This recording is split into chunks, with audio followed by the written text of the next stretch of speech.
Hello दोस्तों, मैं अभिषेक और आप देख रहे हैं हमारे YouTube चैनल अभिषेक प्रसाद। दोस्तों, जैसा कि आप जानते हैं कि आप हमारे साथ यहाँ पर पढ़ते हैं इंटरमीडिएट की मैथमेटिक्स बिल्कुल ही सरल और अलग तरीके से।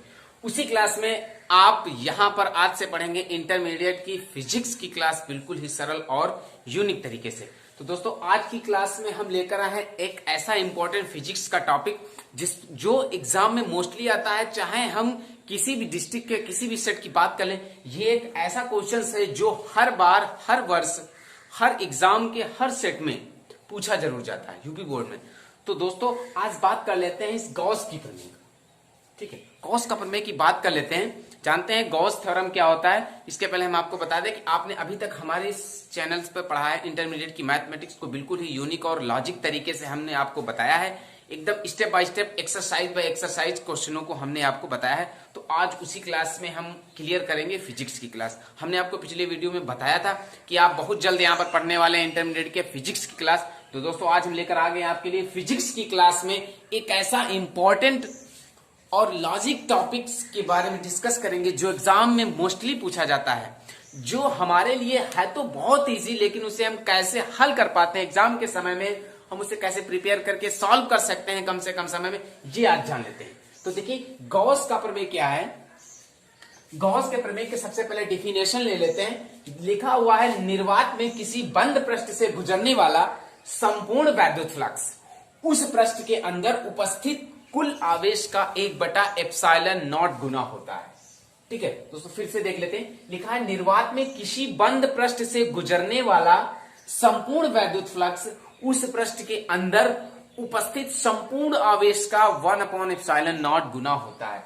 अब इसे हम एक फॉर्मूले के तौर पे कैसे अप्लाई करते हैं देख लेते हैं। निर्वात में किसी बंद पृष्ठ, कोई एक बंद पृष्ठ ले लेते हैं। मान लीजिए एक बंद पृष्ठ है, निर्वात में है, अर्थात यहां पर कोई माध्यम नहीं दिया गया है। इस बंद पृष्ठ से गुजरने वाला संपूर्ण वैद्युत फ्लक्स, इससे गुजरने वाला संपूर्ण वैद्युत फ्लक्स यानी E अर्थात फाई क्या होता है, उस पृष्ठ के अंदर, इस पृष्ठ के अंदर उपस्थित कुल आवेश, यदि इसके अंदर Q आवेश दिया गया हो, टोटल उपस्थित कुल आवेश यानी सिग्मा Q कुल आवेश का 1/ε गुना होता है, का 1/ε गुना गुने 1/ε0, ये होता है इसके इक्वल है। यानी ये गॉस थ्योरम कंप्लीट होगा। Phi E equal to sigma Q की बजाय लिखे Q/ε0, ये होगा आपका गॉस थ्योरम। क्लियर हुआ। अब यहां पर इसके बात कर लेते हैं। तो ये सिग्मा इक्वल टू Q/ε0 ये आया कहां से, इसकी बात कर लेते हैं। तो इसकी बात करने के देख लेते हैं क्या, इसमें हम सॉल्व करेंगे उपपत्ति से। दोस्तों, बहुत इजी टॉपिक है। देखिए कैसे बनाएंगे।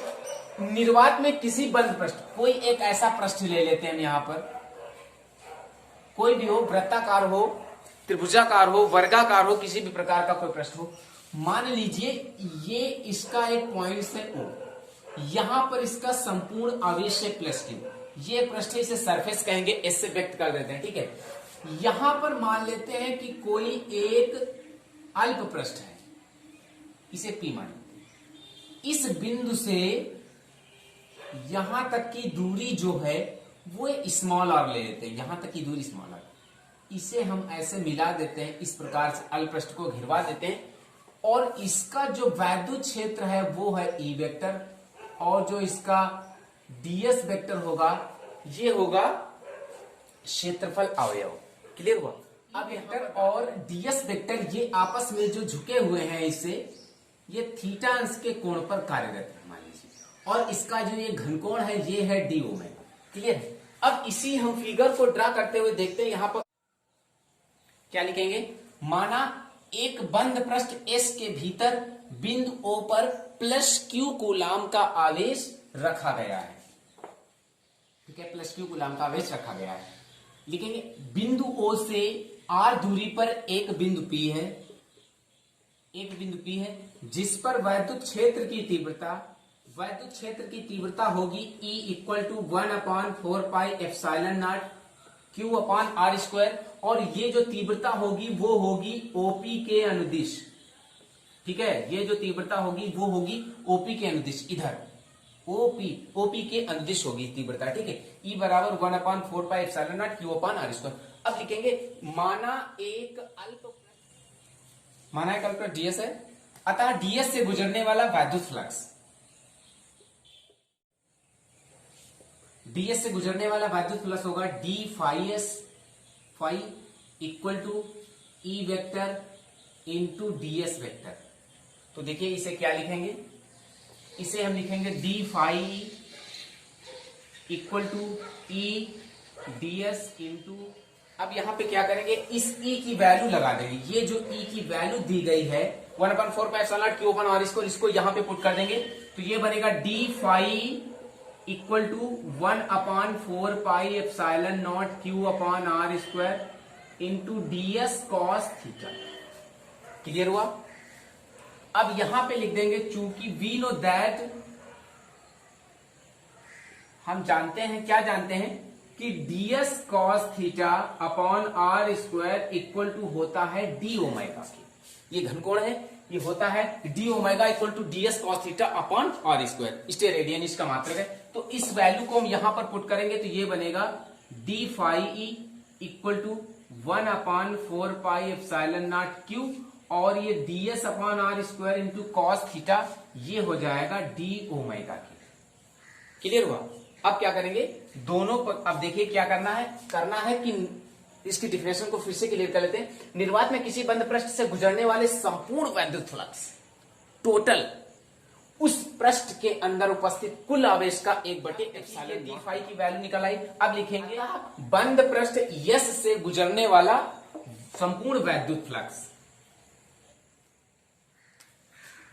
ये हो जाएगा d phi equal to 1/4 q into d omega, संपूर्ण वैद्युत फ्लक्स में समाकलन कर दिया जाता है और यहां पे यस लगा देंगे, मतलब संपूर्ण वैद्युत फ्लक्स का समाकलन किया जा रहा है। तो देखिए हम, आपको पता है मैथमेटिक्स के, यदि आप स्टूडेंट्स हैं तो यहां पर आपको पता होगा डी फाई ई का जो समाकलन होगा वो फाई ई होगा।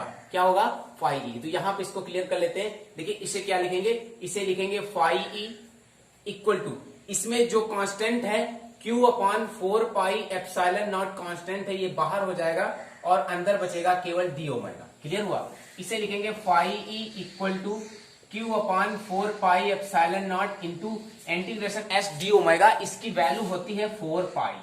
तो यहां पर इस 4π को कैंसिल करेंगे तो ये बचेगा phi E equal to Q upon ε0, ये होगा गॉस थ्योरम।